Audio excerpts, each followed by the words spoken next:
निशी बाळा, हाँ एक काम कर, इथे बस, शांत बस. हाँ काकू. लाल मिरचीने ना हिची चांगली दृष्ट काढते. ए तू जरा लक्ष देत जा हिच्याकडे. तरी मी सांगत असते, घरच्या मुलींनी रात्री अपरात्री असे केस मोकळे सोडून फिरायचं नसतं. ती नक्की बाहेरून काहीतरी घेऊन आलीये. काकू मी खरं सांगतेय. ते दोघं खोटं बोलतायत. ऍक्च्युली ते बेलसरी आणि खांडेकर दोन्ही कुटुंबांना फसवतात. त्यांचं लग्न झालेलंच नाहीये, खोटं वागतायत ते. तुम्ही कोणीच माझ्यावर विश्वास का नाही ठेवतात? नमस्कार, तुम्ही पाहतात महाराष्ट्र न्यूज नेटवर्क आणि आज आम्ही तुमच्यासाठी एक महत्त्वाची बातमी घेऊन आलोय.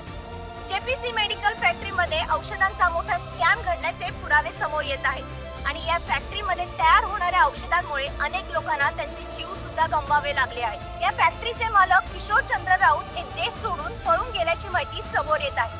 आणखी एक महत्त्वाची बातमी समोर येत आहे. ह्याच फॅक्टरीच्या आवारात प्रकाश बोडस या मेडिकल रिप्रेझेंटेटिव्हची सुद्धा हत्या करण्यात आली आहे. बॉस, हे प्रकाश बोडस म्हणजे मालती आत्याचे मिस्टर, राईट? टेक्नो पुढे प्ले कर. आता प्रकाश बोडस यांच्याकडे या स्कॅम बद्दल काही महत्त्वाचे पुरावे होते का आणि म्हणून त्यांची हत्या करण्यात आली का, असे अनेक प्रश्न आता इथे उद्भवले जात आहेत. बॉस, एवढीच फिल्म रिकवर झाली. पुढची फिल्म खूप डॅमेज झाली, सो ती रिकवर नाही होऊ शकणार. टेक्नो बॉस, मी खूप ट्राय केलं पण माझ्याकडून एवढंच झालं. पण पुढची माहिती जास्त महत्त्वाची आहे ना टेक्नो. तीच रिकवर नाही झाली तर आपण ना 2 पावलं पुढे जातोय आणि 1 पाऊल मागे येतोय. पण बॉस, 1 पाऊल पुढे आलोय. किशोर चंद्र राऊत हे नाव आलंय समोर.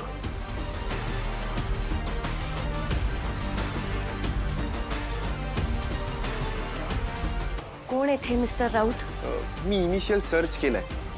ते जेपीसी मेडिकल फॅक्टरीचे सीईओ होते. पण स्कॅम नंतर ते किंवा त्यांची फॅमिली कोणीच भारतात नाहीये. एवढा मोठा स्कॅम होता, गव्हर्नमेंट एक्स्ट्रॅक्शन नाही झालं? तसे प्रयत्न झाले बॉस, पण ते सक्सेसफुल नाही झाले, कारण ते आता कम्प्लिटली अंडरग्राऊंड आहे. टेक्नो, या माणसाचे सगळे डिटेल्स हवेत मला. त्याचे कनेक्शन, त्याचं लोकेशन. जेपीसी मेडिकल फॅक्टरीचे तेव्हाचे बोर्ड ऑफ मेंबर्स आहेत का जे आत्ता भारतात आहेत, त्यांचे पण डिटेल्स हवेत. कारण मिशन गृहप्रवेश पूर्ण करण्यासाठीची ही एकमेव लीड आहे आत्ता आपल्यासमोर. हा माणूस तावडीत सापडला ना तर सगळं सोपं होऊन जाईल. आणि त्यासाठी त्या माणसाला पाताळातून जरी शोधावं लागलं ना तरी आपण शोधायचं.